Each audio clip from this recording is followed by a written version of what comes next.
সালাম ও শুভেচ্ছা জানাচ্ছি। গতদিন এই প্রতিষ্ঠানে আমার প্রতিষ্ঠানের ছোট ভাইদেরকে শিবিরের কিছু বহিরাগত সন্ত্রাসীরা এসে মারধর করে এবং পরে আমাদের ছাত্রলীগের অনেক ছাত্রদেরকে ফাঁসিয়ে যায় যে এরপরে যদি কোনো ইয়ে হয় তাহলে তারা যে কোনো উদ্যোগ নিবে, কিন্তু আমরা সেই নিতে দিব না।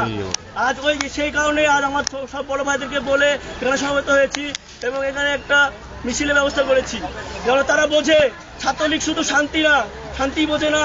যদি কেউ আসে আমাদের সাথে উল্টাপাল্টা করতে তাইলে সেরকমই ব্যবহার পাবে আমাদের কাছে। আর ছাত্রলীগের ছাত্র শিবিরের অনেক কর্মী আছে যারা আর আমাদের টিচারদের সাথে অনেক রাত ব্যবহার করেছে, কিন্তু আমাদের টিচাররা কোনো কিছু ইয়ে করতে পারেনি, কারণ তারা অনেক অস্ত্রশস্ত্র নিয়ে এসেছিল, নিয়ে এসে আমাদের প্রতিষ্ঠানের ছাত্রদের প্রতিহত করার চেষ্টা করেছিল, কিন্তু আমরা সেই সুযোগ আর দিব না।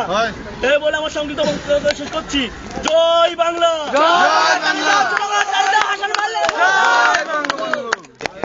মূলত এখানে আমরা আজকে সমাবেশ পেয়েছি গতকালকে এই অগ্রণী কলেজে আমাদের সহ রাজনৈতিক বন্ধুদের উপরে ছাত্র শিবিরের কিছু সন্ত্রাসীদের ন্যাক্কারজনক হামলার প্রতিবাদে আমরা মূলত এখানে দাবি জানাচ্ছি, কালকে যে ন্যাক্কারজনক ঘটনাটা ঘটেছে, কালকে যে সন্ত্রাসী হামলাটা ঘটেছে সেটার সমুচিত জবাব চাই, প্রশাসনের কাছে জবাব চাই, কলেজ কর্তৃপক্ষের কাছে জবাব চাই এবং এটার গ্যারান্টি যেন আগামীতে আমাদের কারো উপরে এরকম ন্যাক্কারজনক হামলা না হয়। ভিডিও করতে বললো আমরা সমস্ত ছাত্রলীগ রাজশাহী শহরের যতগুলো ইউনিট আছি সবগুলো একসাথে হয়ে জয় বাংলা।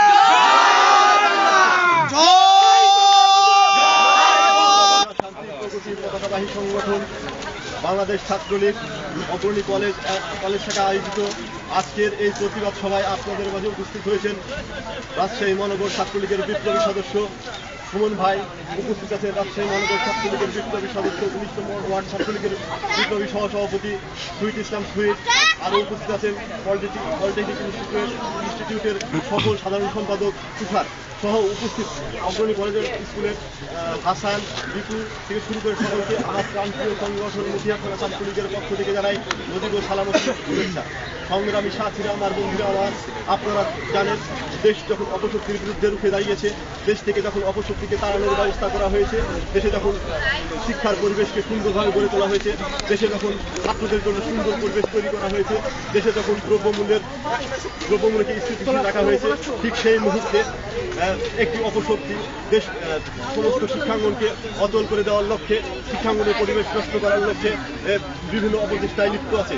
সংগ্রামী সাথীরা, আমার বন্ধুরা আমার, আপনারা জানেন তারই ফলশ্রুতিতে আগামীকাল আমাদের কিছু স্বাধীনতার সপক্ষের শক্তি, আমাদের কিছু মুক্তিযুদ্ধের সপক্ষের শক্তিতে বিশ্বাসী কিছু ছাত্র নেতারা যখন অগ্রণী স্কুল অ্যান্ড কলেজে প্রতিদিনের মতো ক্লাস করতে আসছিল, ঠিক সেই মুহূর্তে তাদেরকে সেই অপশক্তি বিভিন্নভাবে উত্ত্যক্ত করার চেষ্টা করে। পরে যখন তারা উত্ত্যক্ত না হয়, ঠিক সেই মুহূর্তে তারা হাতে মারধর করে তাদেরকে কলেজ থেকে বিতাড়িত করার চেষ্টা করে। আমি দৃঢ় কণ্ঠে জানিয়ে দিতে চাই, এরপর থেকে যদি কখনো এই ধরনের ঘটনা ঘটে, কোনো অপশক্তি যদি আপনাদের বিরুদ্ধে এসে দাঁড়ায়, তখনই আপনারা এর সমুচিত জবাব দিবেন। কারণ বাংলাদেশে শুধুমাত্র স্বাধীনতার সপক্ষের শক্তি, বাংলাদেশে শুধু যারা গণতন্ত্রে বিশ্বাসী তারাই এদেশে থাকবে, অন্য কাউকে আমরা এই দেশে মাথাছাড়া দিতে দিব না, এই দেশকে আর নষ্ট হতে দিব না। এদেশে বঙ্গবন্ধুর স্বপ্নের বাংলাদেশ গড়ার লক্ষ্যে তাই শেখ হাসিনার সঙ্গে আমরা ঐক্যবদ্ধ হয়ে আগামীতে দেশকে বঙ্গবন্ধুর একটি সোনার বাংলা করার প্রত্যয় ব্যক্ত করে আমি আমার সংক্ষিপ্ত বক্তব্য শেষ করছি।